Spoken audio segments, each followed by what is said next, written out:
Coach, if you want to start with an opening statement, please. Sure. You know, I'm really proud of the way our guys handled certain situations in that game. It was not perfect in the first half by any means. We certainly would have loved to have come out and punched some touchdowns in and made life a little bit easier.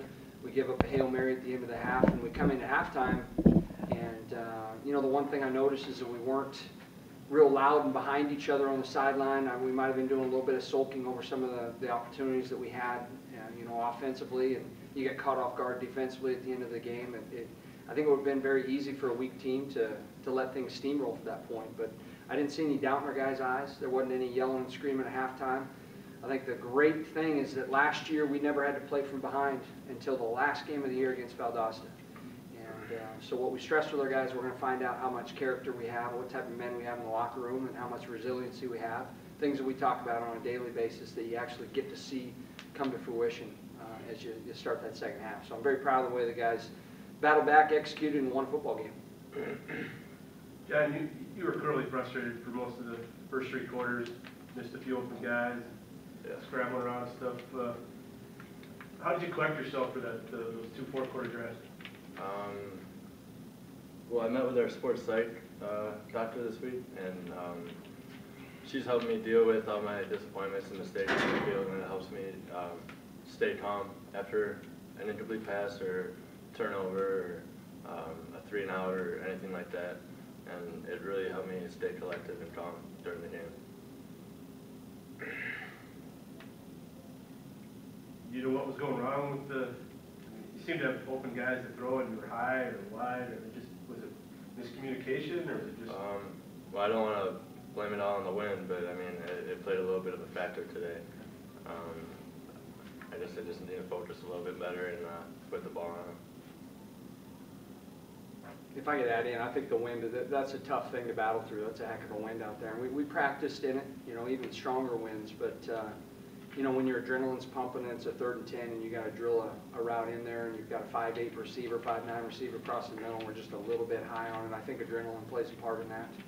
And, you know, I thought John did a great job, particularly throwing against the wind. If you noticed, you know, there wasn't a whole lot of opportunities to do it. We kind of changed the game plan into the wind.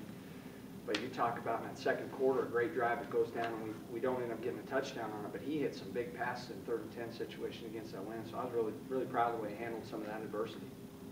Let me just take you through a couple of throws in the fourth quarter there. Duncan, what did you see there? Because from where I'm sitting, he's not open. Yeah, he wasn't open at first, but after the play got strung out, it turned into a little bit of a scramble drill. And he went upfield, and the defender in front of him didn't really see him go back there. So I found a little window in between 2 defenders and hit him up there. One to Dennis, is that something you're just going to throw 1-on-1 and try to make that play? We just put that in this week. It was part of our game plan. If the corner was slicing in and going to take me on read option, then Dennis is going to run a hitch. I'm going to hit him out there. I'm talking about the other one on the drive going into the wind. You hit him along the sidelines. Again, there was nobody open there, but it was a 1-on-1 situation. Is that just a ball you're going to throw and see if Dennis can win that type of battle? Yeah, if they're just going to leave any of my receivers wide or 1-on-1 on the backside of a route, just like we did with Adam Thielen last year, I trust all my receivers and put it up there, see if he can go get it.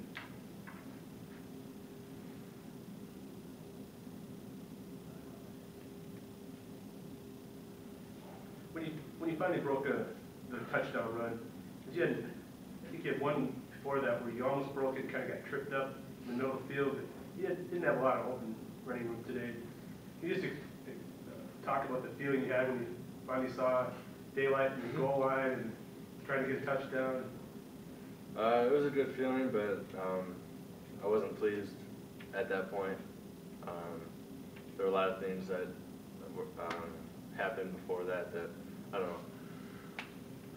I had a lot of things to make up for, so I mean, I wasn't excited. I wasn't real excited, but like I was happy to get it in the end zone. I can tell you, I was very excited. It was tough sledding in some of the run game to find some big openings. I thought we did a really good job of running the football, but they did a nice job of bottling up some of the zone read schemes and keeping us contained and making some of the yardage tough to get. So it was nice to see one of our skilled players break free without defenders away from him, give a sense of relief. Obviously, you like having Sam as a reliable kicker, but we're getting a little concerned about having to use him and not getting those touchdowns. Well, it's one of the last things that week. we really made a point of emphasis going into this game is that we need to play at that championship level. You've got to be a lot better in the red zone at scoring touchdowns. And the point I made to our offense, and Sam Brock just sits in that offensive meeting, is I love Sam to death, but let's have him kick a lot of extra points today.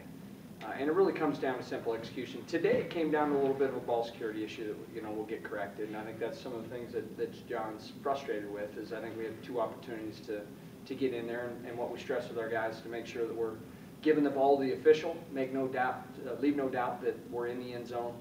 We could have made life a lot easier on us in that first half, even with a Hail Mary at the end if we're putting the ball in the end zone. So it's something that we'll continue to work on. In the big games where we've been very successful, and you can look at Duluth as a great example of this, or our playoff wins last year against Northwest Missouri or Missouri Western, when we have red zone opportunities, we're scoring touchdowns, because when you play the best teams, you're going to have to do that. Chris, you guys have virtually given up nothing through 2.5 quarters. To give up that touchdown at the end, how disappointing was it, or what was the feeling once the defensive players going off the field in the locker room? Obviously, it kind of took the wind out of ourselves there at the end, but getting into the locker room, it's the only real play they had all half. They had popped a little first down pass, but other than that, I don't think they had over 50 yards of rushing or anything like that.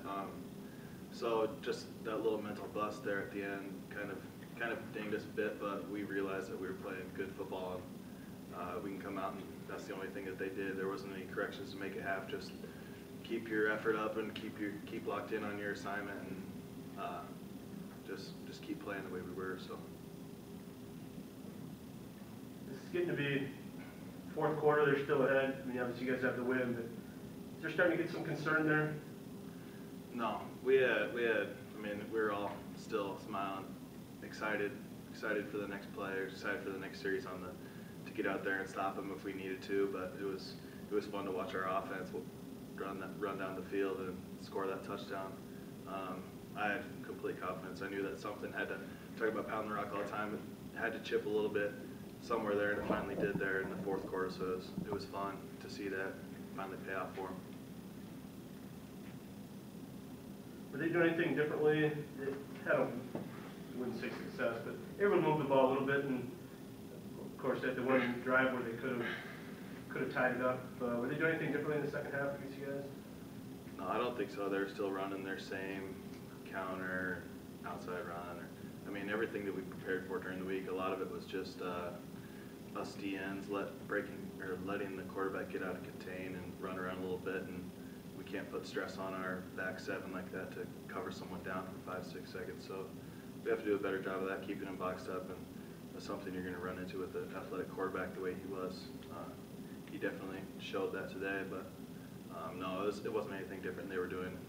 It's all come down to doing your job, and if we do everything that we need to do, there's nothing that can really move on us. So it's just kind of mental bust on our part. All right, thanks, guys. Thank you.